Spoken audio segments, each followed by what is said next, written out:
Historia ina tabia ya kutunza na kuhifadhi mambo. Historia huwa haisahau.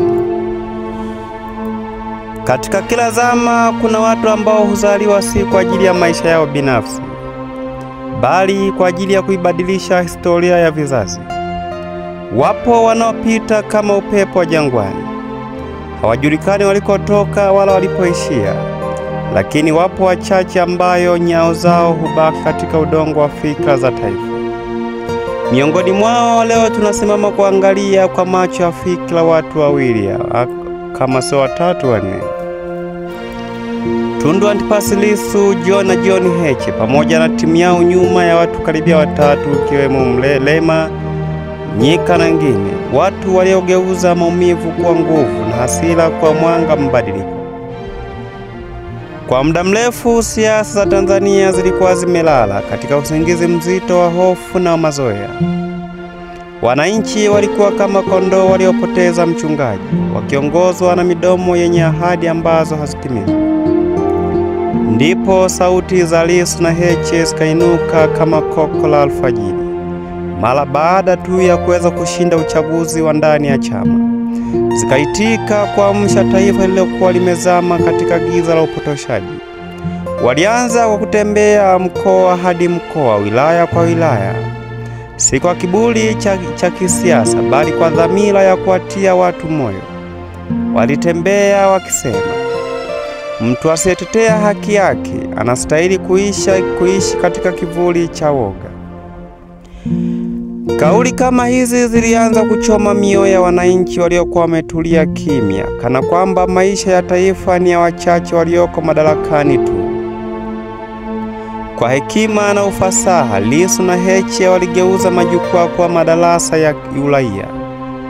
Wakaeleza maana ya kula, thamani ya sauti na wajibu wa raia katika kujenga taifa. Siasa ikawa si mchezo tena, bali elimu. Upinzani ukawa si uhasama, bali wakilishi wa sauti za waliokandamizwa. Methali husema, mti ulionyoka huanza kupindika kwa upepo wa hofu. Lakini Lissu na Heche waliamua kusimama wima hata upepo wa dola ulipovuma kwa nguvu. Lissu, mwanasheria jasiri, aliongea bila woga mbele ya miamba ya mamlaka, akisisitiza utawala wa sheria si wa hiari bali ni wajibu. Wakati risasi zikiwa zimepigwa kumlenga yeye kipindi cha nyuma, lakini alisimama kama mwamba na hakurudi nyuma. Aligeuza majeraha yake kuwa nembo ya ujasiri. Upande wa Heche naye, kijana wa Manyara, hakusimama kimya, alisimama kama nguzo ya matumaini kwa vijana waliokuwa wamekata tamaa.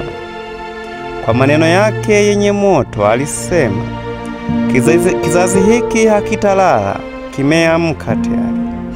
Na kweli,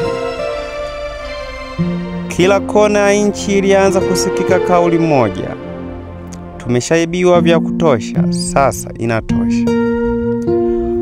Upinzani si maneno ya kejeli, bali ni moyo wa demokrasia na ni chombo cha kuikumbusha serikali kuwa madaraka si urithi wa kifalme, bali dhamana ya wananchi.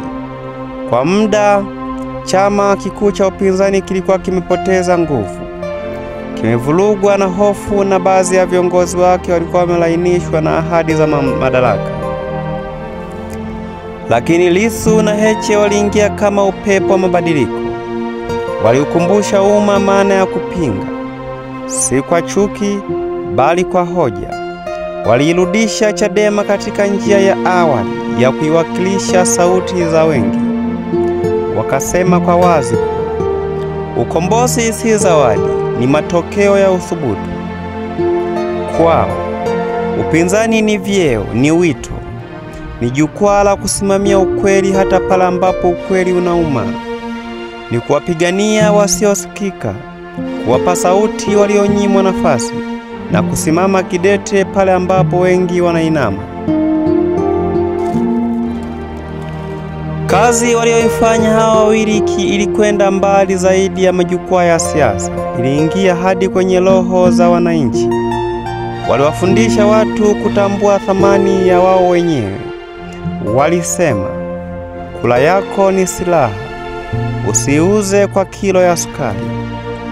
Mjadala ya kitaifa ikawa mikali. Majukwaa ya mitandaoni yakawaka moto wa mjadala wa haki, na vijana wakaanza kuuliza maswali ambayo hapo awali waliona ni mwiko. Kwao, elimu ya uraia ilikuwa ni ngao dhidi ya ujahili wa kisiasa.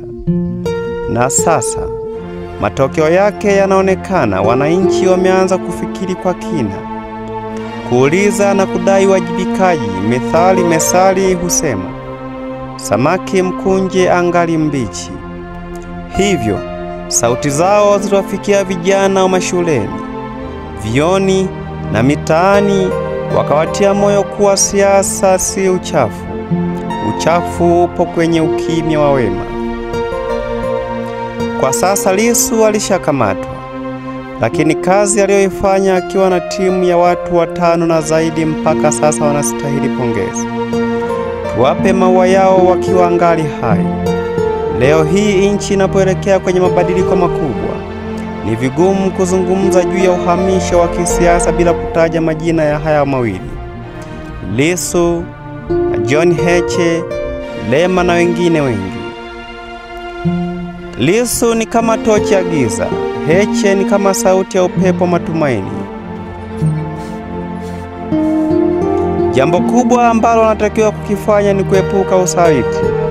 Umoja waliouanza nao basi waumalize pamoja. Upambanaji wao umekuwa mfano misiri ya timu yenye washambuliaji hatari. Namba 7 utamkuta Godbless Lema. 11 utamkuta Mnyika. Namba 10 atasambaza upendo John Heche. Kisha namba 9 atamaliza Tundu Antipas Lissu. Mpinzani atapita wapi? Lakini wauepuke sana usaliti. Ikumbuke hata kilichofanya harakati za Thomas Sankara zikafika mwisho ilikuwa ni usaliti. Japo mpaka sasa wananchi wana uelewa mkubwa sana. Wananchi wamesema kwa sauti moja, tumeibiwa vya kutosha, sasa inatosha. Kauli hii imekuwa wimbo wa ukombozi mpya, sauti ya taifa linalotaka kuandika ukurasa mpya wa haki na wajibikaji. Ni kama vile historia inajirudia. Wakati ule wa Nyerere, wananchi walijifunza maana ya uhuru. Leo kupitia Lissu na Heche, wananchi wanajifunza maana ya uhuru wa kufikiri. Historia haina huruma kwa wanaosaliti dhamira. Itakumbuka waliotumikia wananchi kwa uaminifu, na itawalaumu wale waliouza haki kwa sifa. Wale wanaoona kuwa upinzani ni adui wanapaswa kufahamu kuwa ukikata tawi la mti ulilolikalia utashuka pamoja nalo. Lissu na Heche wameonyesha kuwa upinzani si chuki, ni uwiano wa mamlaka. Bila upinzani, serikali hukosa kioo cha kujiangalia. Bila watu kama hawa, taifa hubaki gizani likisubiri miujiza. Kazi walioifanya hawa wawili ni ulisi wa fikra. Wamepanda mbegu ambayo itachipua katika vizazi vijavyo.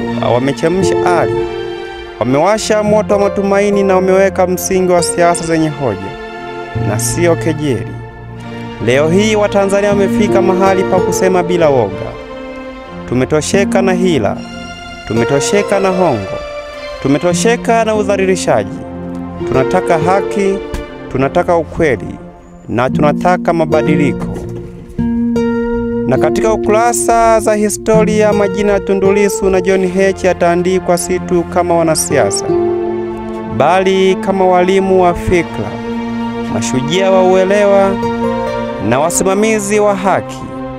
Methali ya Kiswahili husema, ukweli haukimbii, hata ukifunikwa na udongo utachomoza tu. Na kweli, ukweli wao umechomoza.